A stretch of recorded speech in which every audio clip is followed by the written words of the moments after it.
Y este mensaje le puse la iglesia ante el pecado sexual. La iglesia ante el pecado sexual.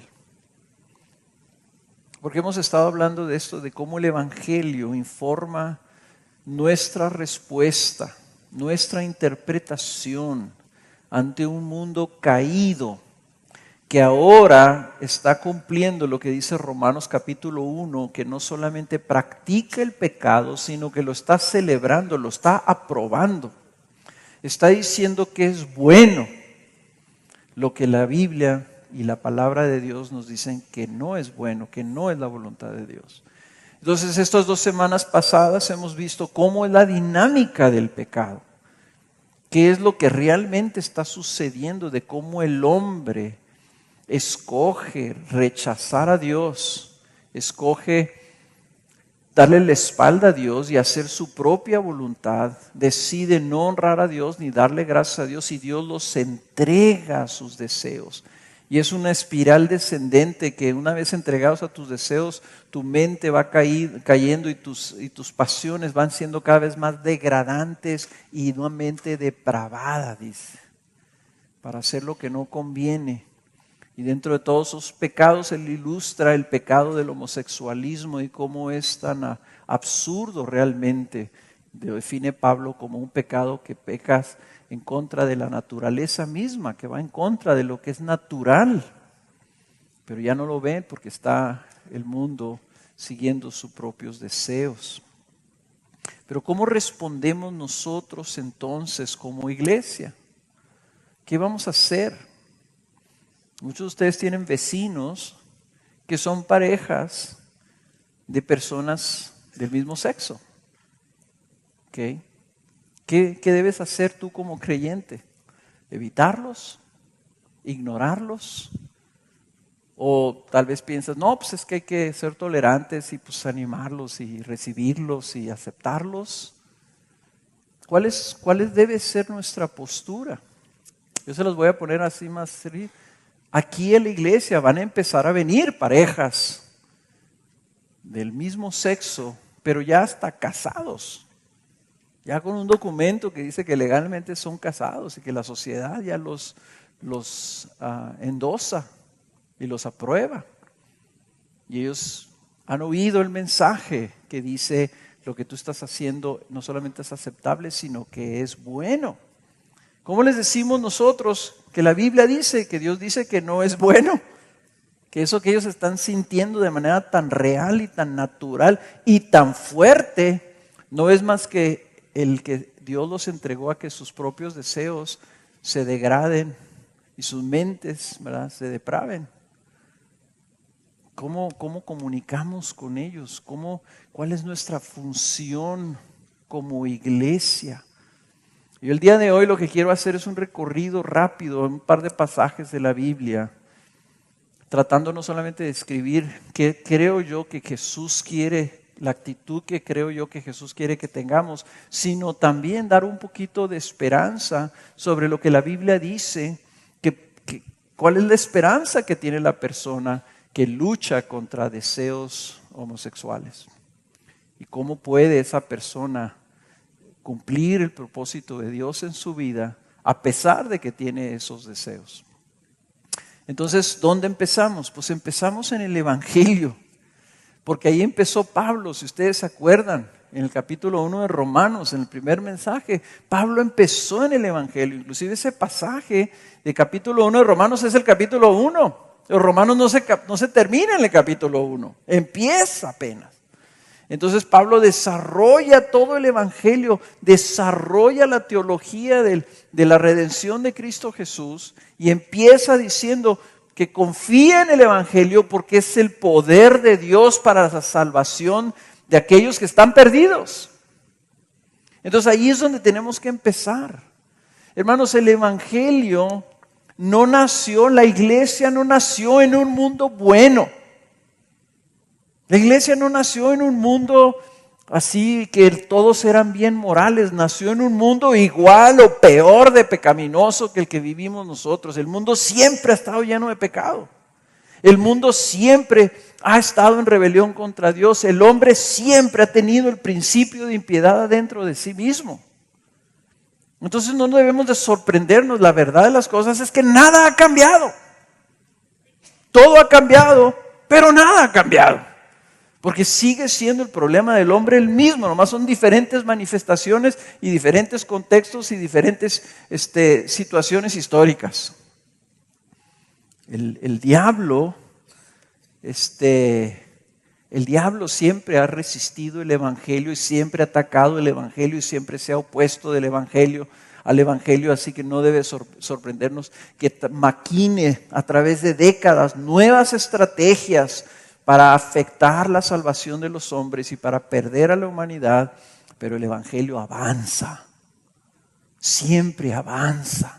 Porque es el poder de Dios para salvación de aquellos que crean en Cristo Jesús.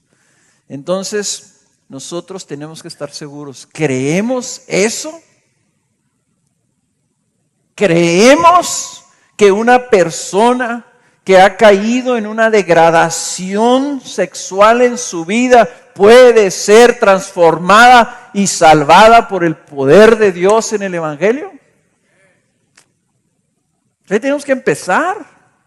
El problema es que muchas veces no creemos. Inclusive a veces batallamos hasta creer que nosotros podemos cambiar. Entonces, ¿lo creemos nosotros? Tenemos en nuestras manos, hermanos. La iglesia se le ha depositado el mensaje del evangelio para un mundo perdido. Nosotros lo tenemos.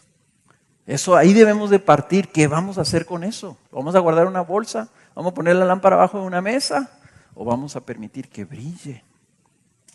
Entonces, vamos a empezar en Mateo 9:1. Y subiendo Jesús en una barca, pasó al otro lado y llegó a su ciudad. Y le trajeron un paralítico echado en una camilla. Y Jesús, viendo la fe de ellos, dijo al paralítico: «Anímate, hijo, tus pecados te son perdonados». Y algunos de los escribas decían para sí: «Este blasfema». Y Jesús, conociendo sus pensamientos, dijo: «¿Por qué pensáis mal en vuestros corazones? Porque ¿qué es más fácil decir: tus pecados te son perdonados, o decir: levántate y anda? Pues para que sepáis que el Hijo del Hombre tiene autoridad en la tierra para perdonar pecados». Entonces dijo al paralítico: «Levántate, toma tu camilla y vete a tu casa». Y él, levantándose, se fue a su casa. Pero cuando las multitudes vieron esto, sintieron temor y glorificaron a Dios, que había dado tal poder a los hombres. Empezamos con esto. Jesús tiene la autoridad, la capacidad, el deseo y la intención de perdonar los pecados. Parece muy obvio. Esto todo el mundo, si yo les preguntara: ¿tú crees que Jesús puede perdonar los pecados? Todo el mundo probablemente me diría: claro. Pues si yo te preguntara: ¿y tú crees que Jesús estaría dispuesto a perdonar a una persona que se ha cambiado de sexo?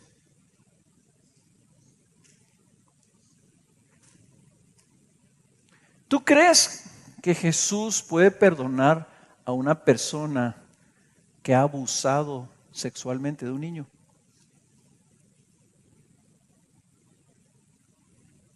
O sea, lo creemos, lo podemos confesar, pero en el corazón tal vez no es que no lo creamos, no lo queremos.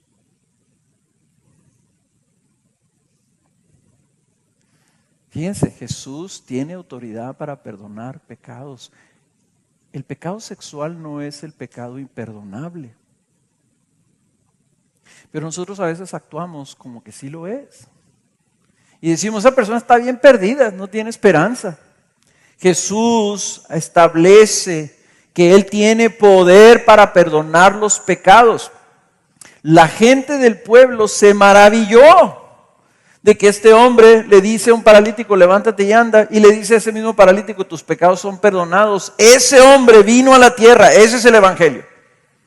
Jesús a eso vino, a demostrar que era el Hijo de Dios y que tenía poder para perdonar los pecados.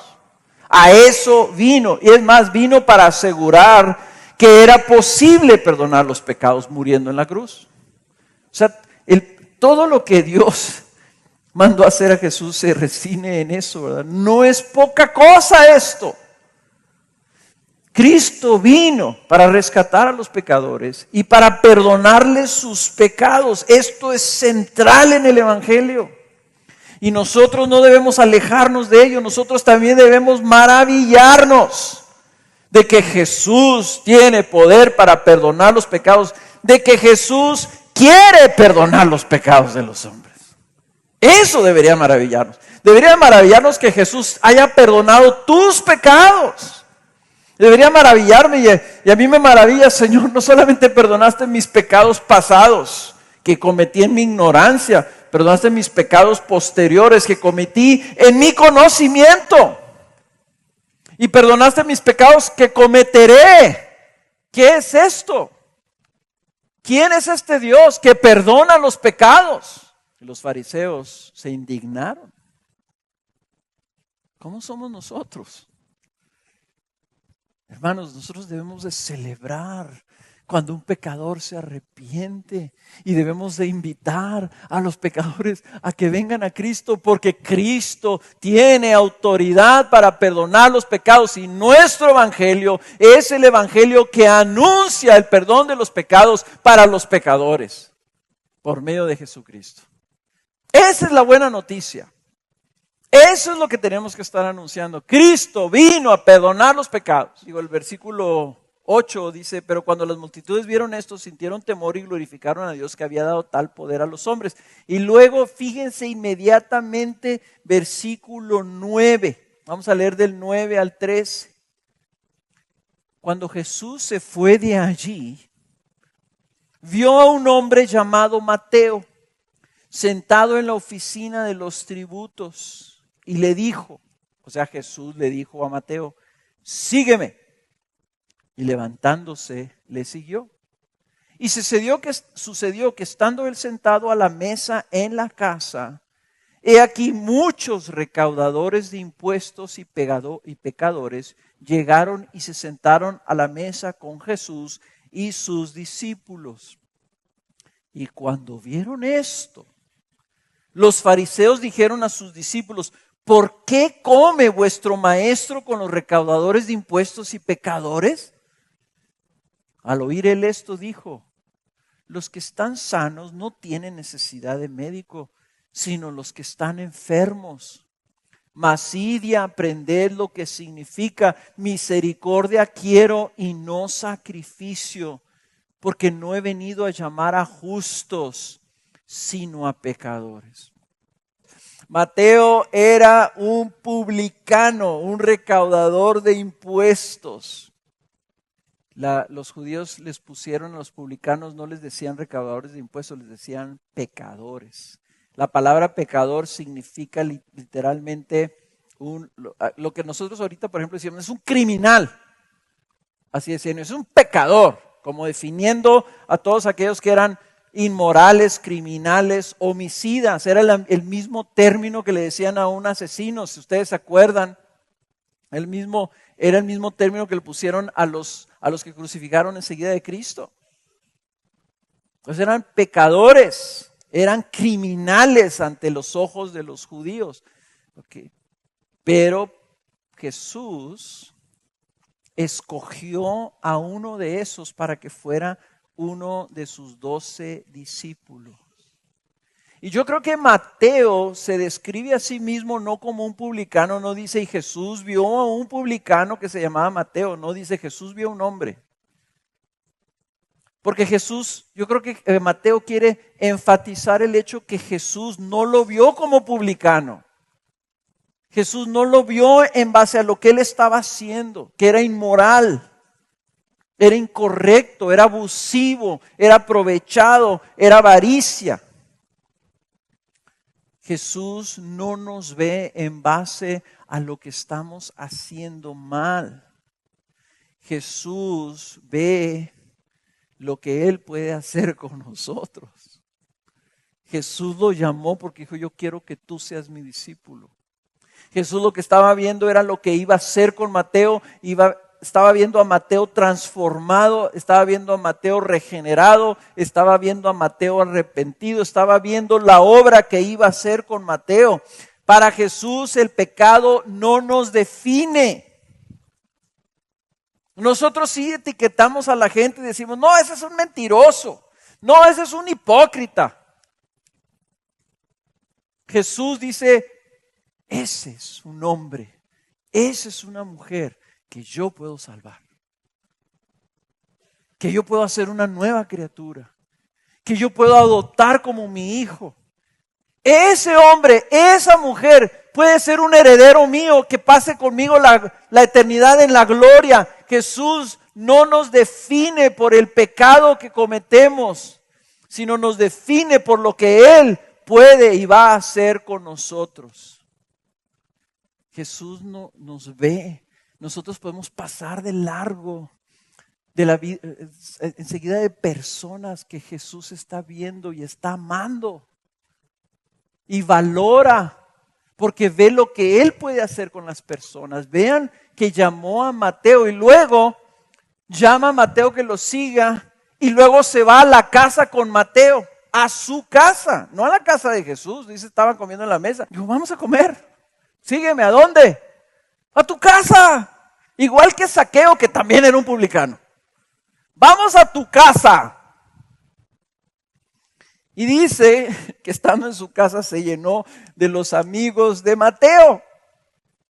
Que llegaron, se llenó de muchos, dice, muchos recaudadores de impuestos y pecadores llegaron y se sentaron a la mesa con Jesús.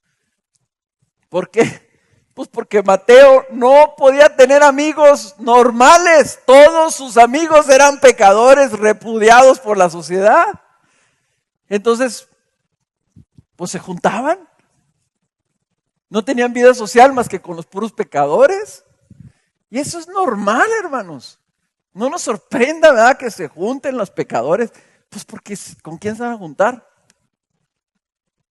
Si el mundo los rechaza, si la sociedad los rechaza, pues se van a juntar entre ellos. Y Jesús va a la casa de Mateo y ahí se juntan todos. Y están encantados ahí con Jesús. De todos los fariseos que no entraron a la casa. Yo creo que estaban desde ahí fuera de la puerta viendo, ¿verdad? Pero ellos no dicen que entraron, pero sí fueron escandalizados. Y le preguntaron a los discípulos, no para que les dijeran una respuesta, sino era un reclamo. ¿Por qué come tu maestro con los pecadores? Le contestó mismo Jesús. Porque los que están sanos no tienen necesidad de médico, sino los que están enfermos. Los fariseos. Jesús les contesta esto porque los fariseos se consideraban sanos y limpios. Dice Lucas capítulo 18, versículo 9, refirió también esta parábola a unos que confiaban en sí mismos como justos. Justos, limpios, rectos, confiaban, ellos se veían a sí mismos limpios, sanos. Y noten la palabra que dice ahí, y despreciaban a los demás.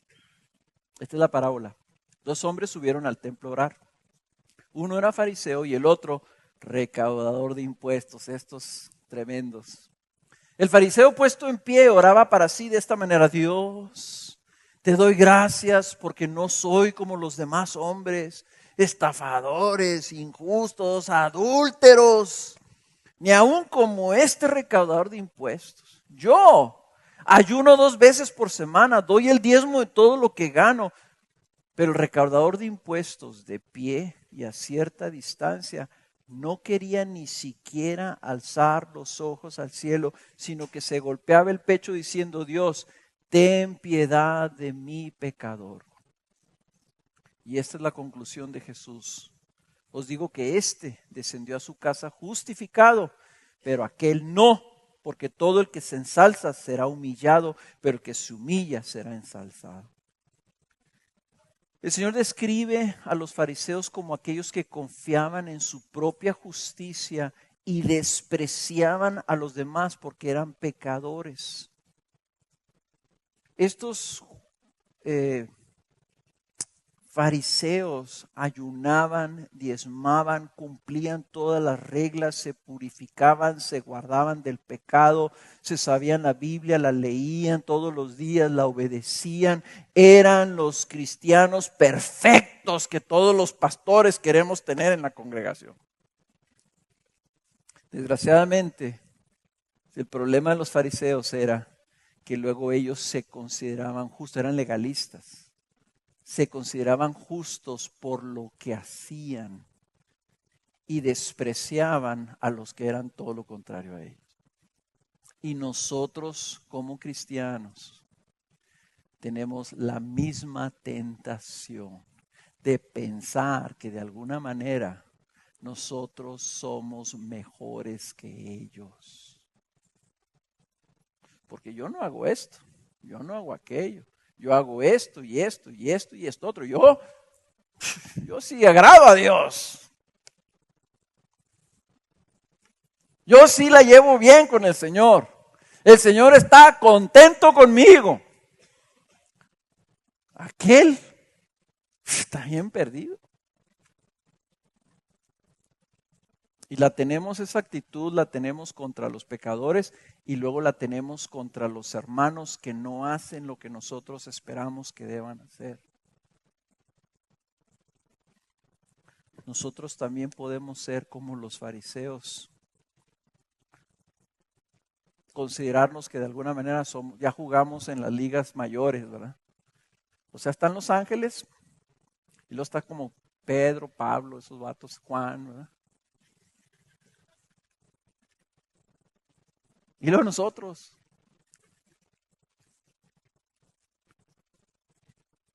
Jesús les dice, yo no vine a buscar sanos.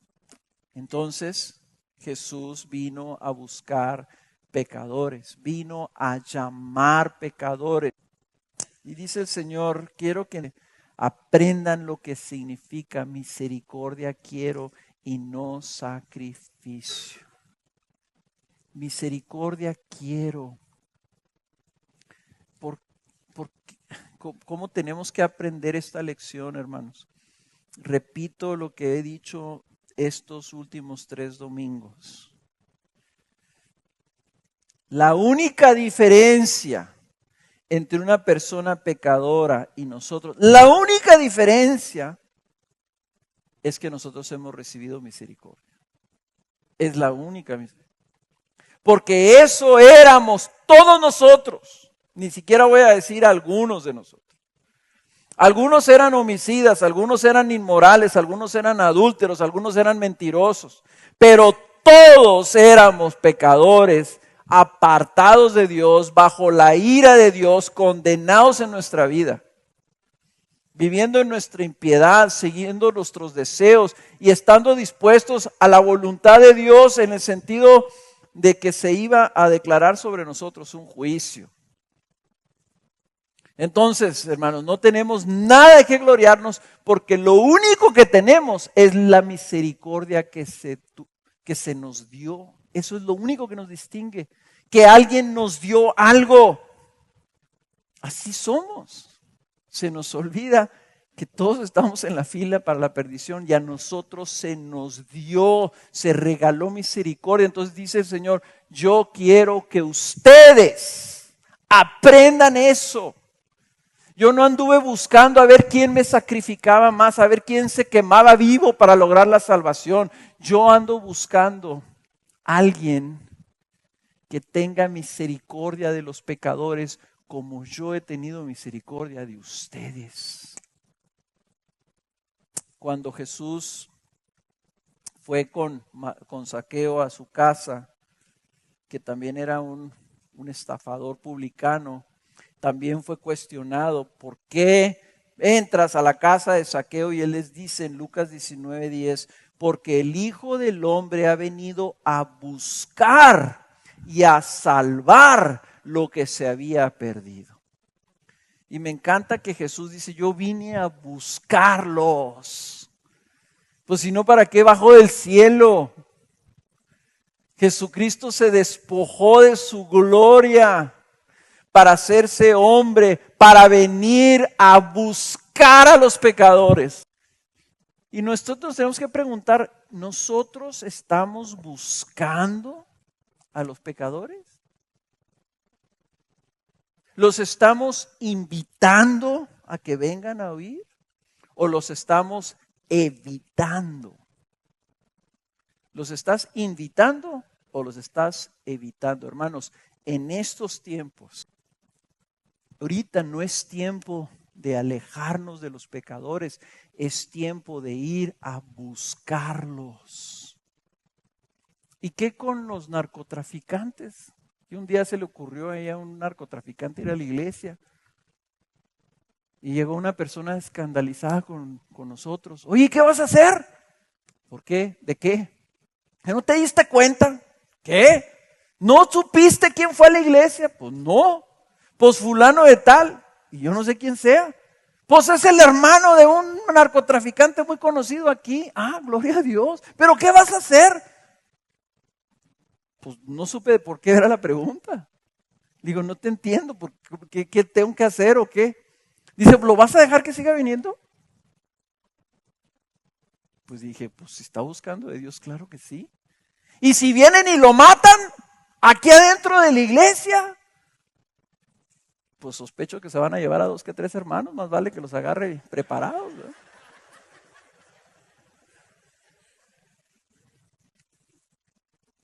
Pero ven la reacción del fariseo. O sea, nuestra reacción es, ya no quiero venir a esta iglesia porque aquí entran pecadores. Y en esa ocasión yo me limité a decir, hermanos, vamos haciendo lugar y que si vienen, pasen y se sientan. Donde yo me quedé corto es decir, y si vienen, si el Señor los trae, Jesús vino a buscar a los pecadores. Hermanos, nosotros no nos vamos a quedar cruzados de manos a ver si vienen. Nosotros estamos llamados a ir a buscarlos porque nosotros tenemos la medicina que ellos necesitan, que es el pecado. Somos embajadores y tenemos que ir. Y tenemos que estar dispuestos a ir y comer con ellos. Y tenemos que estar dispuestos a ir y tocar la puerta de su casa y decir, yo quiero ser tu amigo.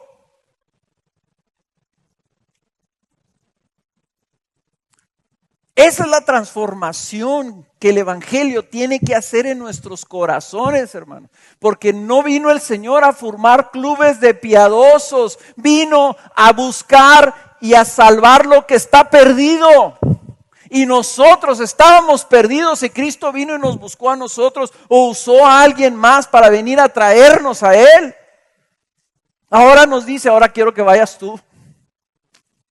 Y hagas discípulos. ¿De quiénes, Señor, quieres que haga discípulos? Pues de los que están allá afuera. Y que los traigas y los busques. Una de las cosas que está sucediendo con todo este cambio moral es que la iglesia está siendo atacada y está siendo públicamente, al abrirse esta cosa, entonces ahora los que están arriba son, por ejemplo, la agenda homosexual, ¿verdad?, del mundo. Los que están abajo, los que están siendo atacados ahora son los religiosos, la iglesia. Y les voy a decir una cosa, tienen razón en muchas de las cosas que dicen acerca de nosotros. Porque la iglesia lo que ha hecho es que ha ido a la Suprema Corte, a donde están debatiéndose estas cosas, con pancartas que dice arrepiéntete porque te vas a ir al infierno. Que dice Dios odia a los homosexuales. Entonces dicen, es que la iglesia es una bola de intolerantes y de gente llena de odio. Y desgraciadamente en muchas iglesias eso es lo que hay.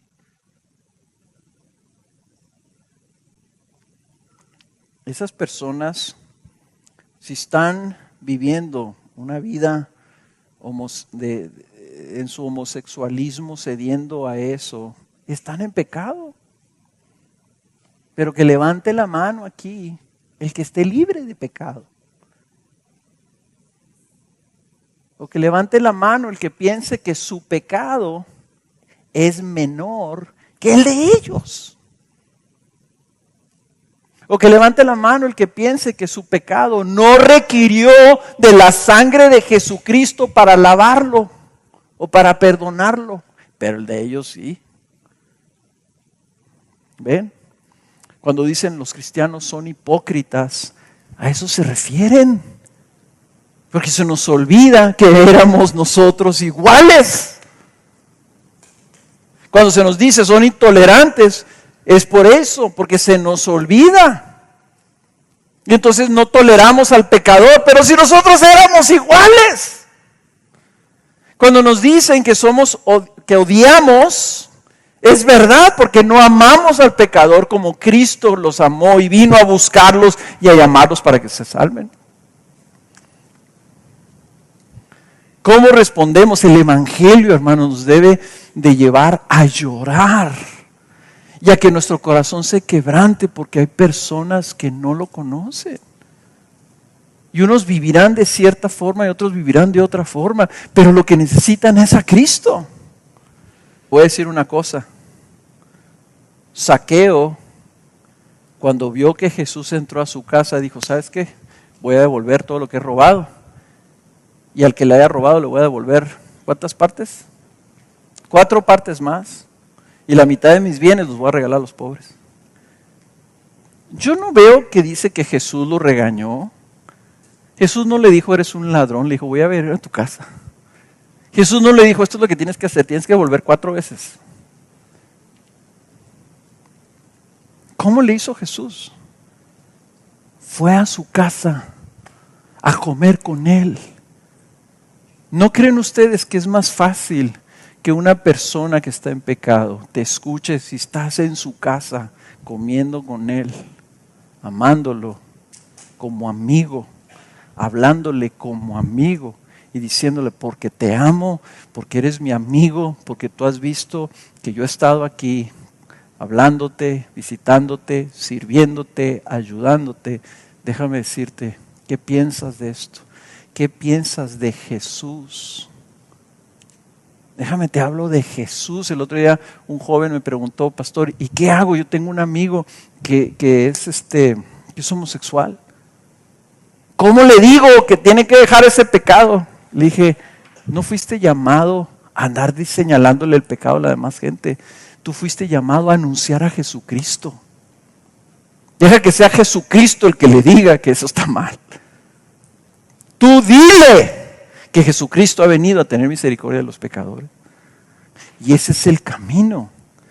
Lo que nosotros tenemos que hablarle a la gente como iglesia es llamar a un arrepentimiento de nosotros mismos, hermano. Tenemos que proclamar a Jesucristo como Señor de su creación y como aquel que tiene derecho de gobernar sobre nuestras vidas. Pero no lo podemos hacer si Cristo no está gobernando en tu propia vida. Pero si tú estás sometido a Cristo y dices, Cristo es mi Señor y es mi Rey y lo amo y lo sirvo, eso va a impactar la vida de la gente a tu alrededor. Pero si tú estás viviendo tu vida como a ti se te pega tu regalada gana, ¿qué le vas a decir a la otra persona?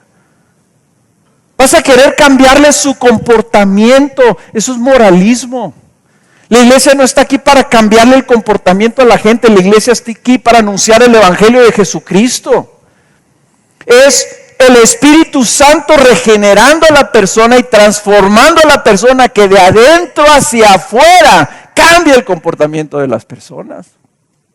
Pero cuando nosotros volvemos una iglesia que lo que queremos es que la gente haga las cosas que nosotros creemos que son buenas, ya no estamos anunciando el Evangelio. Eso no es buena noticia. Nos volvemos moralistas y queremos que las leyes de nuestro país gobiernen y obliguen a las personas a que hagan lo que nosotros queremos que hagan. Pero la iglesia tiene mucha culpa porque nosotros andamos señalando comportamientos en lugar de comunicar el evangelio que transforma a las personas, porque eso éramos algunos de nosotros.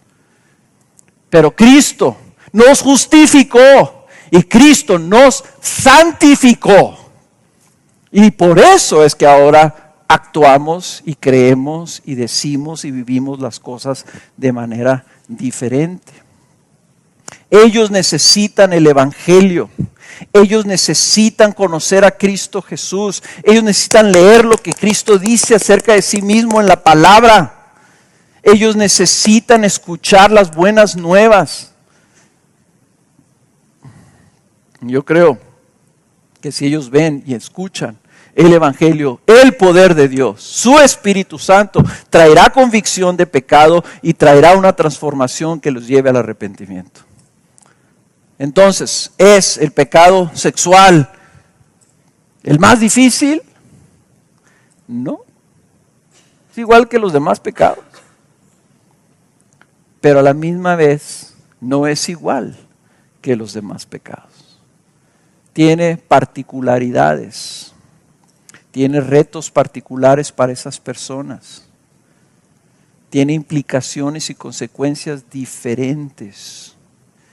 Pero para el que tiene el pecado, la inclinación homosexual, el deseo homosexual, esa persona necesita confiar en Cristo igual que otro que es un despiadado o un abusivo o un adicto, un arrogante, un vanidoso, etcétera, etcétera. Necesita venir ante Cristo. Y en lugar de rechazar la verdad de Dios, en lugar de rechazar a Dios, como vimos en Romanos 1, necesita someterse a ese Dios. Su pecado es un pecado que tiene que ver con la misma impiedad del hombre que lo lleva a exaltarse y adorar la criatura en lugar de al Creador. Y ellos adoran a la criatura, se adoran a sí mismos. Y buscan su plenitud sexual, su satisfacción sexual de una manera ilegítima para con Dios. Estas personas, y si tú eres uno de ellos, déjame decirte cuál es el camino de tu victoria. Tú necesitas venir delante de Dios, someterte y decirle al Señor, hágase tu voluntad y no la mía. Venga tu reino y no el mío. Eso es arrepentimiento. ¿Y qué va a costarle a esa persona? Todo. Y como a nosotros también nos tiene que costar todo. Un pueblo dispuesto a morir por su Señor tiene la autoridad moral para pedirle a personas que sacrifiquen su sexualidad por Cristo Jesús, porque ellos mismos están sacrificando su sexualidad y todo lo demás. Si tú estás batallando con el homosexualismo, pero quieres de Cristo, no pierdas el tiempo pidiéndole a Cristo que te quite eso. No pierdas años, porque conozco personas que dicen, tengo años pidiéndole a Cristo que me lo quite, y como no me lo quita, pues entonces yo ya me voy a entregar. Me voy a entregar a vivir una vida gay, porque Cristo yo le pedí por 2 años, quítamelo, y no me lo quitó. Hermanos, nosotros a veces pasamos el tiempo pidiéndole a Dios que nos quite las cosas que no queremos de nuestra vida o con las que no queremos luchar y batallar. Pero Dios dice, bástate mi gracia, ven a mí y yo te voy a dar vida y te voy a dar plena, confía en mí. En lugar de estar pidiéndole que nos dé lo que nos falta o que nos quite lo que nos sobra, ven a Cristo, ven a su majestad, solo Cristo. Lo que les terminé la vez pasada diciéndoles, Cristo es suficiente. Y Cristo es mejor que todo lo demás. ¿De qué te sirve tener 2 brazos y 2 piernas? ¿De qué te sirve estar flaco? ¿De qué te sirve ser heterosexual si no vas a amar a Cristo y lo vas a servir y vas a perder tu alma? Ven a Cristo y solo a Cristo y busca de Cristo, porque te puedo asegurar que Él es suficiente y Él es mejor. Que tu entrega sea venir reconociéndolo a Él como Señor de tu vida y rindiéndote tú a morir a ti mismo y dejar que sea Él el que defina tu sexualidad. Y si su palabra dice tu sexualidad es solamente dentro de mis propósitos en el matrimonio, y tú dices, pero yo no me quiero casar, a mí no me interesan las personas del otro sexo, pero eso es lo que dice Dios. Entonces tú, Señor, eso es lo que tú dices.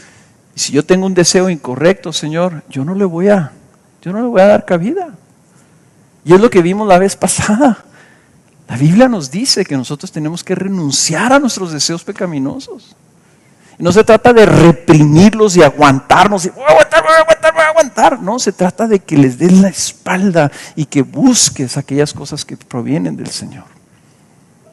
Y como escuché el otro día a un joven homosexual que está en el seminario estudiando y le preguntaron y le dijeron, oye, no es un joven homosexual, es un joven que tiene un deseo por personas, o una tentación más bien, que tiene una tentación de desear a personas del mismo sexo. Le dijeron, bueno, ¿y tú crees que te vas a casar algún día? Dice, mira, la verdad de las cosas yo no sé, ni lo estoy esperando. Si el Señor lo trae a mi vida, gloria a Dios, pero yo estoy comprometido a servir a Cristo, y si tengo esto, por la razón que sea, dice, yo no le voy a dar cabida en mi vida, ni lo voy a justificar. Yo sé que eso está mal, y así como yo puedo tener deseos que están mal, ellos tienen deseos que están mal, y su labor es, por medio de la gracia de Dios, resistirla.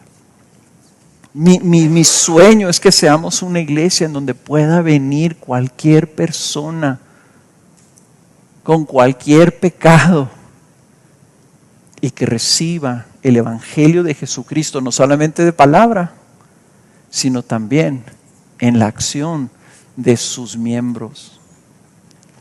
Y aquí nunca vamos a decir que el matrimonio homosexual es bueno, ni nunca vamos a decir que la homosexualidad es buena, y nunca vamos a decir que lo que el Señor llama pecado, nunca vamos a decir nosotros lo contrario. Pero sí vamos a hablarle a los pecadores las buenas nuevas del evangelio, porque sí creemos que pueden ser transformados. ¿Y serán transformados las personas que batallan con esa atracción en personas que ya no batallen? Tal vez no, lo más probable es que no. Lo más probable es que el Señor los salve y sean transformados en hijos de Dios, y que por la gracia de Dios el Señor permita que tengan ese aguijón en su carne, para que Él sea glorificado, para que ellos sean fortalecidos y para que sean un testimonio a otros como ellos en este mundo, de que Dios tiene poder para perdonar los pecados y para transformar a pecadores en hijos de Él. En el cielo ya no habrá esos problemas. Pero mientras, la iglesia debe reflejar que aquí heterosexuales, solteros, atracción al mismo sexo, etcétera, etcétera, aquí todos estamos en un peregrinaje caminando, apoyándonos mutuamente en el arrepentimiento, en el agradar a nuestro Señor, para que el día que seamos presentados delante de Él, el Señor sea glorificado con nuestras vidas. Y hay una comunidad de gente que ha recibido amor y apoyo y que están caminando para la gloria de Cristo Jesús. Yo voy a ir allí a ver si yo también puedo tener acceso a esa misma esperanza. Imagínense el impacto en el mundo.